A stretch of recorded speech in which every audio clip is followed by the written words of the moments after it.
السلام علیکم ورحمۃ اللہ ناظرین، ریاست کرناٹک سے بڑی خبر آ رہی ہے کہ آج 22 اپریل سے کرناٹک کی تمام عبادت گاہیں مکمل بند کر دی گئی ہیں۔ خبر تفصیل سے سن لیں۔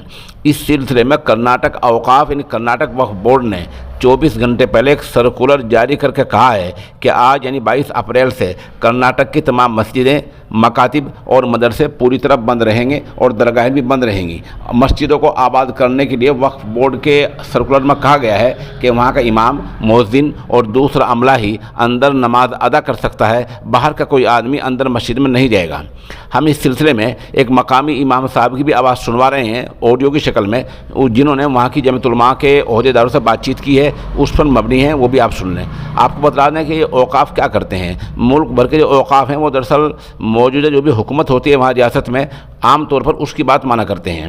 جب حکومت کا کوئی سرکولر کوئی آرڈر یا کوئی حکم نامہ یا کوئی ہدایت ان کے پاس آتی ہے تو وہ یہ نہیں کرتے کہ ان کو سمجھائیں، ان کو بتائیں کہ نماز کی اجازت مل جائے، ابھی 10-20 دن اور ہیں، کلام پاک مکمل ہو جائے گا، تراویح پوری ہو جائیں گی۔ ایسی کوئی بات کوئی وقف بورڈ کا افسر، کوئی وقف بورڈ کا چیئرمین، کوئی ادھیکاری سرکار سے نہیں کیا کرتا، بلکہ جیسے ہی سرکار کا آرڈر آتا ہے تو اس کو مسلمانوں پر تھوپ دیا کرتا ہے۔ یہی کام کرناٹک وقف بورڈ نے کیا ہے کہ جیسے ہی چیف سیکریٹری کا آرڈر وہاں آیا تو کرناٹک وقف بورڈ نے اس کو آگے جاری کر دیا۔ اب کرناٹک وقف بورڈ کے جتنے ضلع ہیں کرناٹک کے، ان تمام میں یہ آرڈر پہنچ چکا ہے، تمام افسروں کو وہاں سے ہدایت دی جا چکی ہے اور اس پہ لکھا بھی ہے کہ ہم نے کاپی کہاں کہاں پہنچائی ہے۔ بہرحال آج سے یعنی 22 اپریل سے کرناٹک میں تمام عبادت گاہیں بند کر دی گئی ہیں، اب اندر وہاں کا عملہ ہی اب نماز پڑھ پائے گا۔